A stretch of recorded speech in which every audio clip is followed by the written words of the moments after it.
Hey everyone, Dino here again. Okay, so like I mentioned in the intro video, we're going to be breaking out each new Portaflex model into its own respective video or videos. So in this particular video, we're checking out the all-new awesome PF-50T. Now this guy is 50 watts of all-tube pure Ampeg tone and power. Looking at it, you can tell it's 100% Ampeg right off the bat. It's built like a tank. Steel chassis, steel tube cage, black powder coated transformers, everything on this amp screams Ampeg. Now looking at the front panel, it is extremely straightforward, and if you're familiar with any one of our Ampeg amps, from the SVT-CL all the way to the BA combos and of course Portaflex in between, you'll be right at home with this amp. Let's take a look at the features real quick. 0 dB input, minus 15 dB input. Classic Ampeg preamp tone stack, starting with a gain control, our famed ultra high and ultra low, bass control, mid-range control, 5-position mid-range selector switch, treble control, and then of course a master volume. So up till now, I've had the amp completely flat, no EQ, basically a standard P bass, volume tone control with P pickups.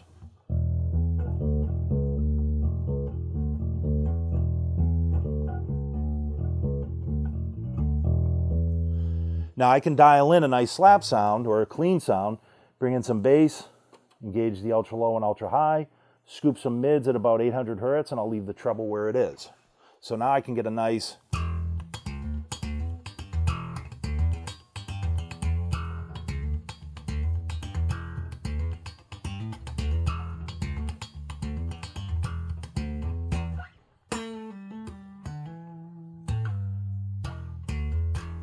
okay, bring it back to neutral, set everything flat, ultra low, ultra high out, I'm back to flat.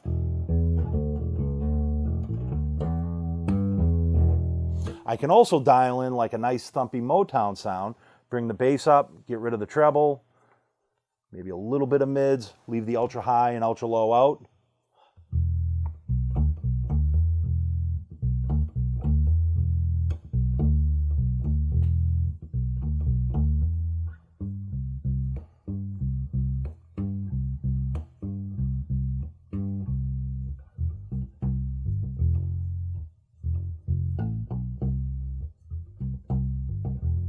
So you get the idea.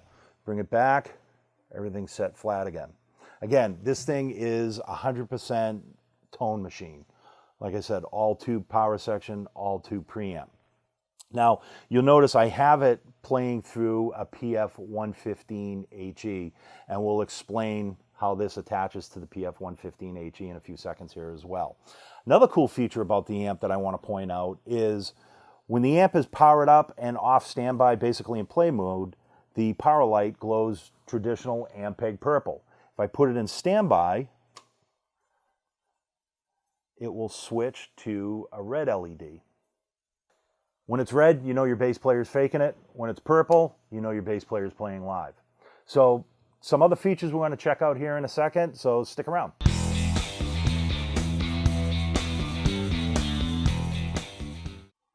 So I went ahead and removed the grill that protects the preamp and power amp tubes so you can get a closer look at the silk screening and what's going on in there as well. So you've got a complement of 6L6 power tubes and 12AU7 and 12AX7 for preamp and drive tubes. So let's take a quick look at the backside of the PF-50T. Now in general, the backside of most amplifiers really isn't that exciting. But in the case of this guy, there are some features on the 50T and the 20T that are really worth pointing out. So obviously you have power and standby, which is pretty common on most all-tube amplifiers. Now I left the amp plugged in and powered up for a couple of very specific reasons. You'll also notice that the amp is powered up and off standby, but it is not connected to a speaker load. As long as the amp is switched to its 8 ohm setting, you don't have to have it hooked up to a speaker load or to any load for that matter to run the amp.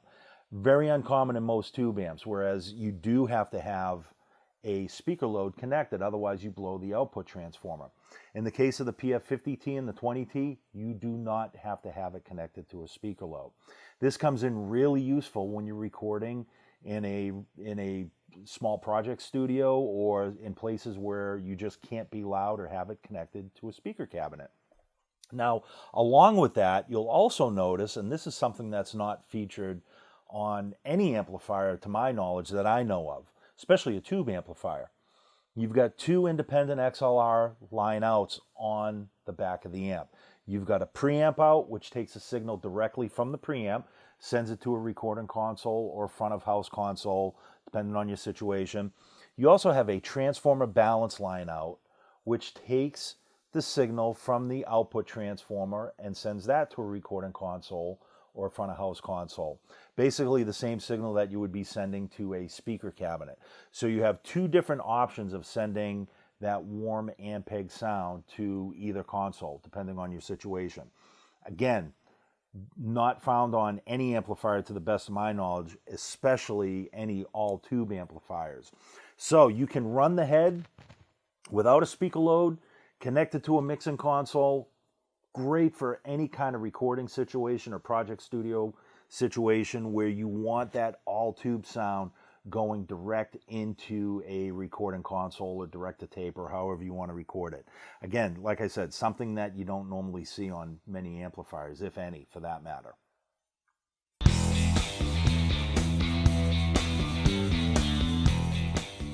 One last feature I want to point out about the PF-50T is because it's part of the Portaflex series, it can retrofit to your existing Portaflex flip-top cabinet, such as a PF-115HE or a PF-210HE. Throughout this entire video, the PF-50T has been mounted to the lid of a 115HE. So check this out. Just like the PF-250, the PF-500, or the PF-800, the PF-50T bolts to the bottom, or the top, however you look at it, of the lid of either the 115HE or the 210HE. So you get that portable Portaflex feature in the flip top with an all-tube head.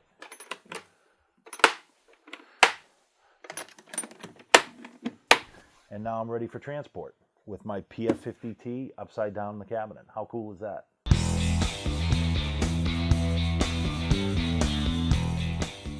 Well, there you go, folks. The all-new, awesome new PF-50T. 50 watts of pure all-tube Ampeg tone, power, and vibe in a small and relatively lightweight design. With its two Xlr outs and the fact that you don't have to have a speaker load connected to it to record with it, it is the perfect solution for recording studios. It's also the perfect solution for bass players that love their current Portaflex rigs but want to step up to an all-tube head and still retain that convenient flip-top design. Perfect for that as well. So be sure to check out all the new Portaflex videos here at Ampeg TV. My name's Dino Monoxelos, and like I always say, play more bass.